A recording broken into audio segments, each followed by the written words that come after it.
Yo, what's up mga kamigo? Eto na, ang toss natin na 1 by 1 dito sa Quezon City, ano? So matagal silang napahinga, ilang araw din yon, pero sana this time, makauwi yung ating mga kalapate. Ayan, diyan natin malalaman kung talagang malalakas ang homing instinct ng ating mga kalapate at kung mabibit pa nila yung 1 minute per kilometer na lipad. Pagka isa-isang ganyan ng bitaw natin sa kanila, diyan natin mapapatunayan na yung kalapate natin ay pwede nang isali sa derby mga kaamigo kapag 86 km nakakauwi na ng isa. Ayan mga kaamigo ha. Ubusin natin yung 13 na yan. Tingnan natin kung tatagal sila sa liparan mga kaamigo.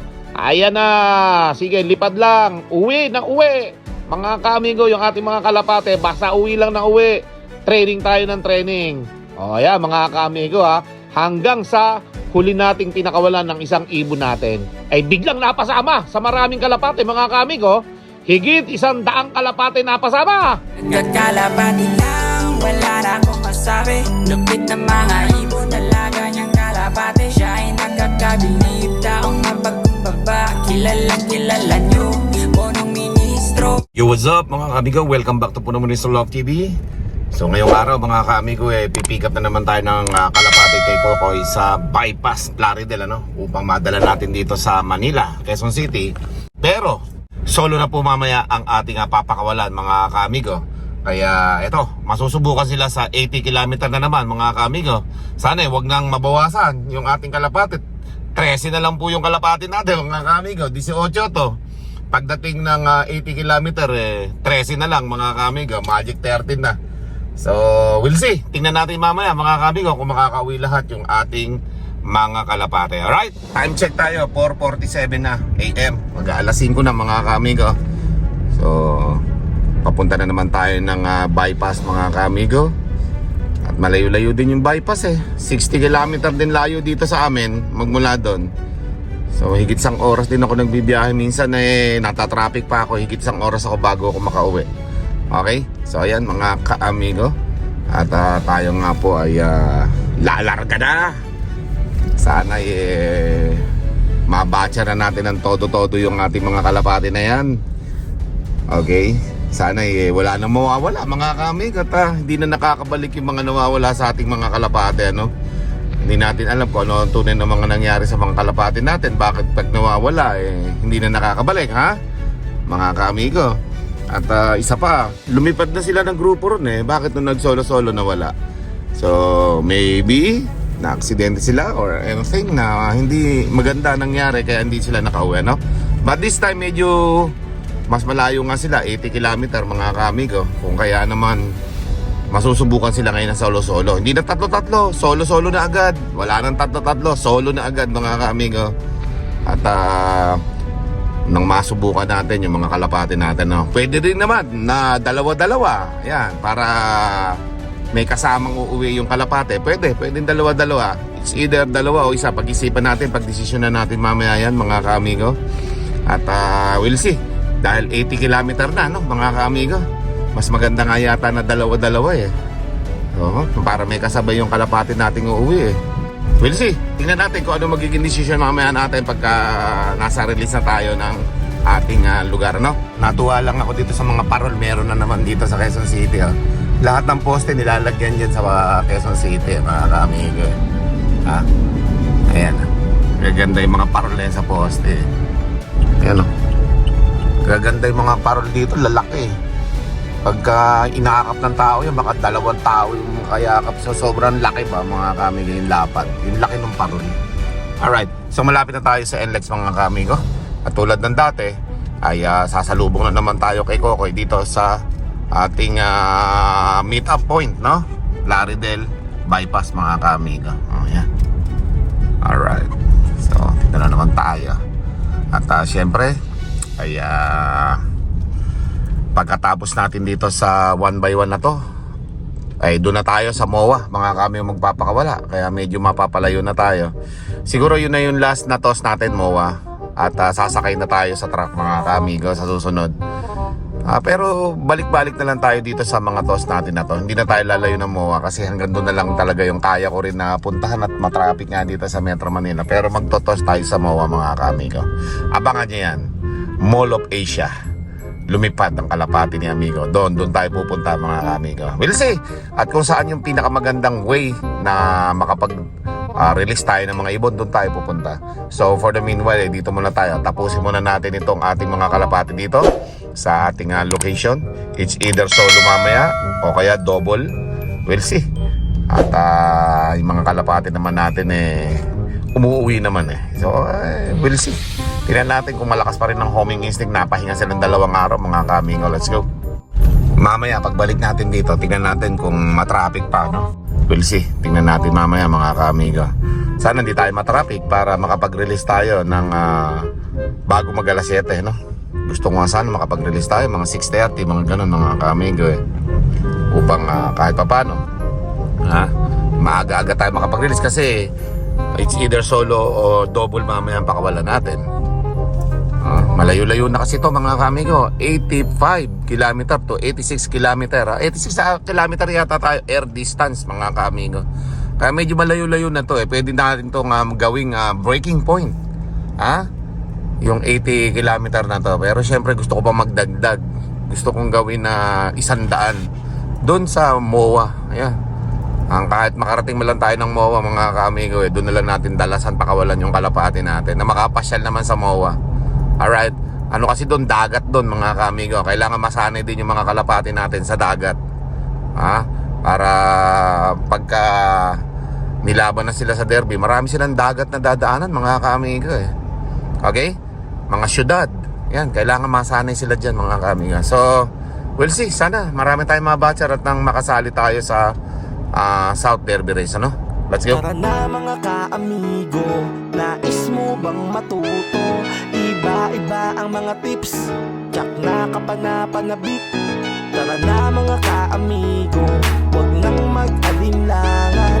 Mapabeterano o newbie, with Punong Ministro Love TV. Kamusta ang lahat? Nandito na si Punong Ministro. Astig na kalapati, topic dito ka-amigo. Mga hybrid at dekalidad ang paborito. Sama mo pa pinakamatikas na si Quattro. May gift birds pa sa swerteng mananalo. Parapol dito sa channel ng ating ka-amigo. Di lang basta yan, tumutulong din sa tao. Mga good tips ang atid at sigurado. Tumutok na sa Punong Ministro Love TV. Welcome ang lahat dito kahit mga newbie. Imported at winning lies na mga kalapati. Pangmalakas ang tiyak, hindi ka magsisisi. Probinsya kung saan, dito sa Nueva Ecija. Magandang tanawin at kahali-halina. Kay sarap na pagmasdan ng bawat paglipad ng mga kalapati na puro dekalidad. Tara na mga ka-amigo, nais mo bang matuto?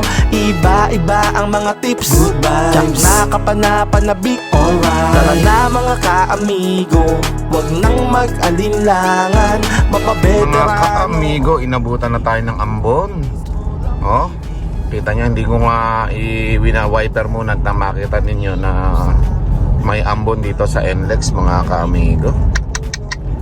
Sana maganda panahon mamaya mga ka-amigo. Kapag medyo makulimlim ang panahon, baka mapilitan tayo magbitaw ng double o kaya triple, no? 3 kalapate o kaya 2 kalapate. Pag solo kasi medyo alanganin kapag makulimlim ang panahon. We'll see mamaya mga ka-amigo, no? Nabutan na tayo ng ambon na yan, no? Yan, tingnan natin. Mag-wiper tayong konti mga ka-amigo. Ayan, no? Medyo makulimlim yata panahon ngayon, mga ka-amigo. Lunis na lunis, umaambon. Okay, baka si Kokoy malapit na yan. O kaya, sana si Kokoy hindi inabutan ng ulan mga ka-amigo. At naka-single nga lang na motor yan, ano? We'll see, chat natin si Kokoy. At yun nga, medyo malayo-layo pa ako. Mga 40 km pa layo ko dun sa may meet up na kami ni Kokoy ng lugar sa bypass, okay? Andito na tayo sa Balagtas bypass mga ka-amigo. At si Kokoy pala nandun na, kakarating lang mga ka-amigo. Okay? At sabi ko, umabante pa para mas maaga kami magtagpo. Kung didiretso pa ako doon, nandun na rin lang naman siya O kailangan lang talaga na kala ko di magre-read Kailangan lang magtagpo kami kasi kaysa dumiretso pa ako ng malayo-malayo, pwede naman siyang makaabante pa dito sa lubungan namin, ano, mga ka-amigo. Alright. So, tingnan natin. Baka dito sa pinagtotosan niya ng 60, magkita kami mga kamigo. Okay? So magdadrive muna tayo si Punong Ministro at madilim-dilim pa mga kamigo. Pinaagahan ko kasi sa kanya ng alis kasi tinatanghali kami parehas pati kalapati pag release tinatanghali mga kamigo Kaya sabi ko maagang umalis. Umalis yata ng 3:30 mga kamigo. Ngayon. At kaya maaga siya ngayon na una siya ngayon dumating kasi iniisip ko pa nga natatraffic siya kaya nag-aalalay ako ng oras ko dito So ngayon maaga siya, maganda yon at maaga kami magkita ngayon para makuha ko agad yung kalapate at nang makauwi siya kaagad. Wala kasing mag-aabang ng kalapate natin ngayon pag uwi. Mga kamigo kasi may pasok yung anak ko tapos wala na. Siya lang ang pwede mag-antay doon at yung CCTV mga kamigo. Many minutes later. So nandito na tayo. Pinaabante ko si Kokoy. Nandito siya sa 7-Eleven na yun. No? Ayun ang logo. Ayan. So puntahan natin doon mga kamigot para makapag sakay na tayo ng kalapate. Ano? Alright. Ayan. Okay, abante.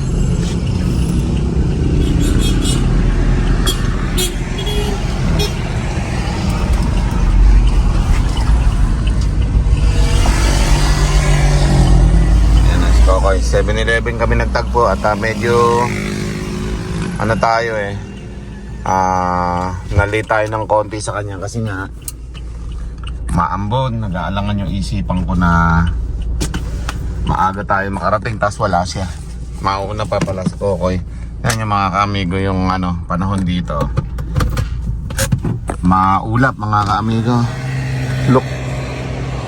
Grabe ang ulap. Hanggang sa Quezon City yan mga kamigo. Paano tayo makakapagpakawala kung ganyan ang panahon? Maulap ang kapal ng ulap Pero sana mamaya mawala mga kamigo. So magkarga muna tayo ng kalapate para makauwi na si Kokoy na maaga. Let's go. Olimlim ko lalo doon umaambon sa Maynila. Bahala mo rin ganyan. Bahala. Pinapaagahan ko kasi sa'yo kasi wala mag-aabang dun sa bahay. May pasok si Paupo ngayon. Ngayon ang gagawin mo, umuwi ka na para baka sakali na maabutan mo yung dating ng ibon. May video mo. Hindi ko na inano si Kulas at hihiya din ako Yan. Karga na natin mga kamiga. Medyo ganun ang oras ng timing para maaga tayo magtagpo. Kasi natatraffic din ako dun sa Mindanao Avenue Hindi ka sir, ito okay na Ayan, natatraffic kasi si Kokoy din sa ginagawang daan mga kamigo.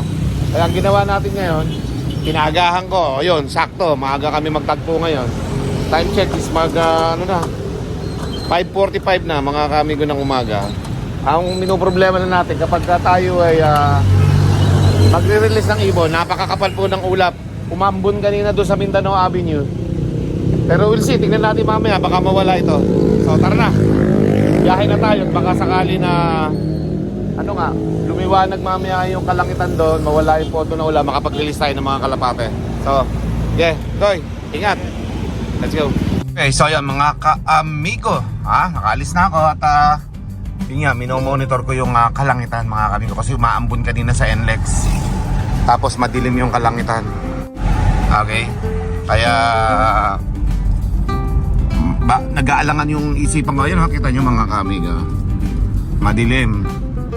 Makapalang ulap. Ayun, lalo dito sa harapan mga kamigo. So sana, we'll see.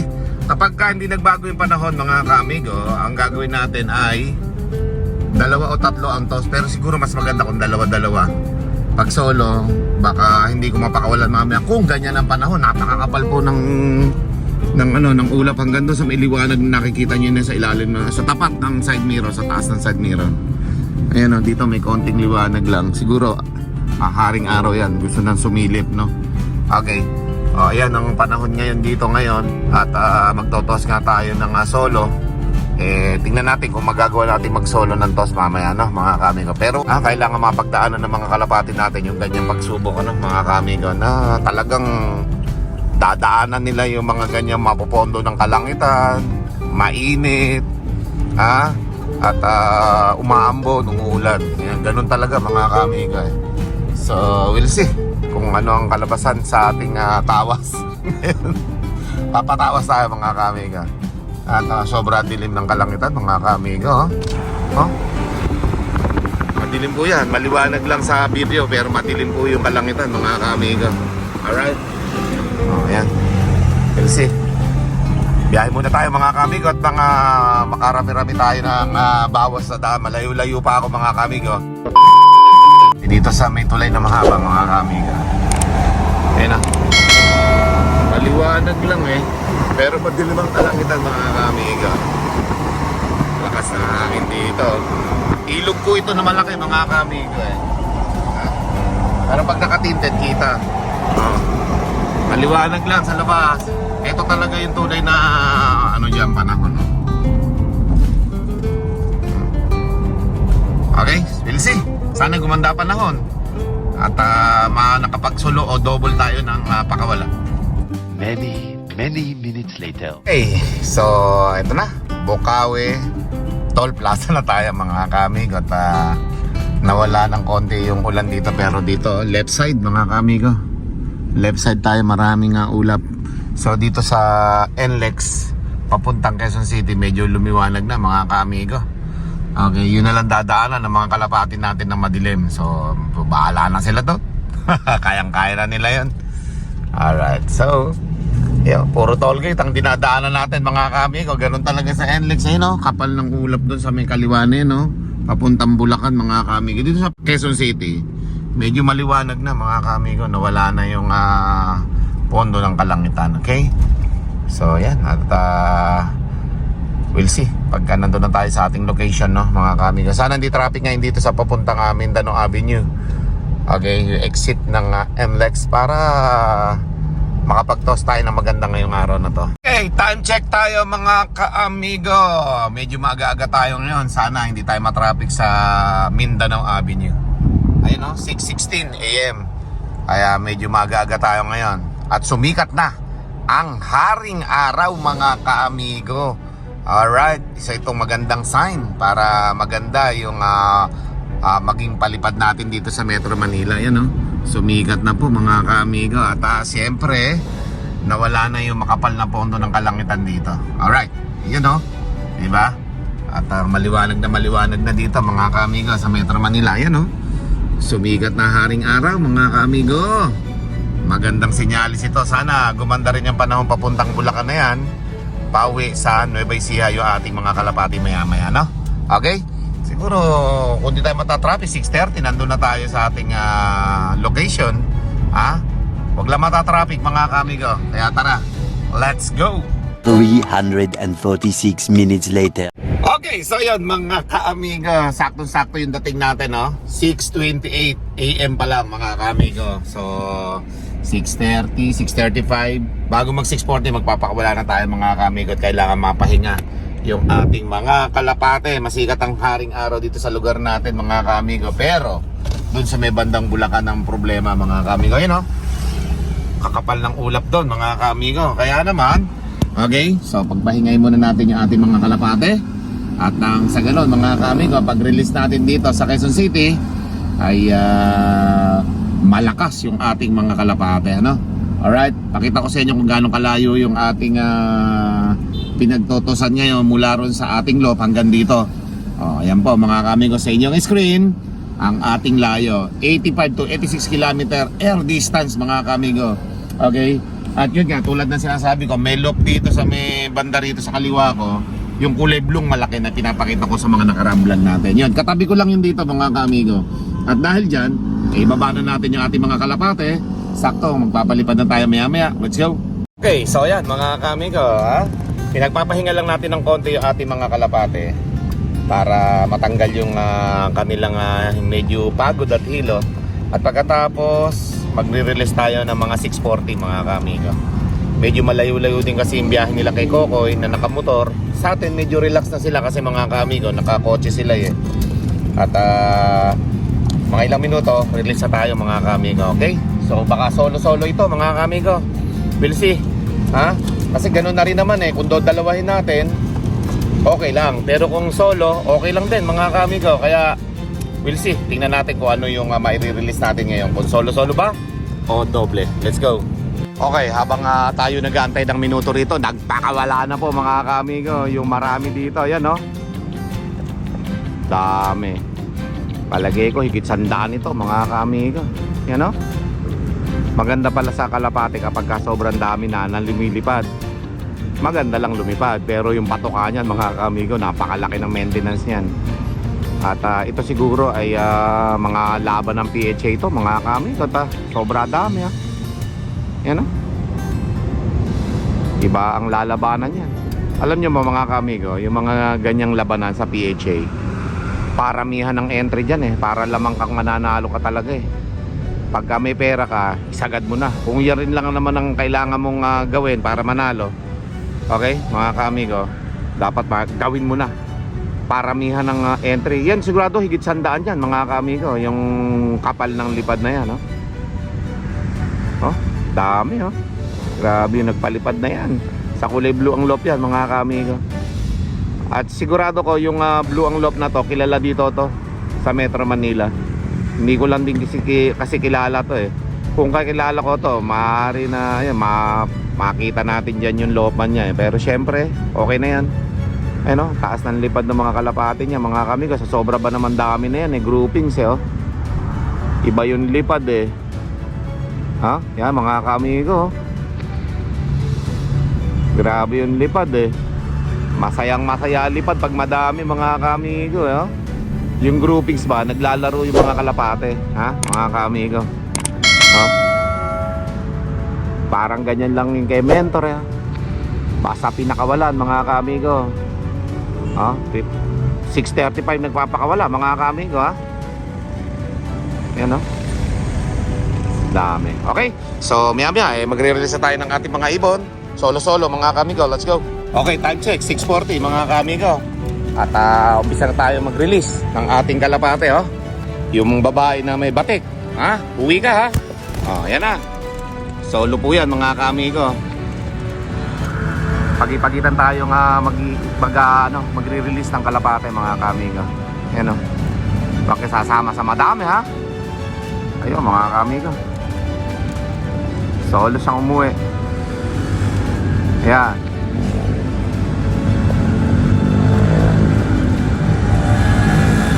Sige, uwi lang. Kailangan mag-solo kang matutong umuwi para ayos. Ay, mga kamigo, mukhang didiretso na oh. Yun. Diretso na umuwi mga kamigo. Magaling yung isa na yun ha. May punong ministro, Love TV.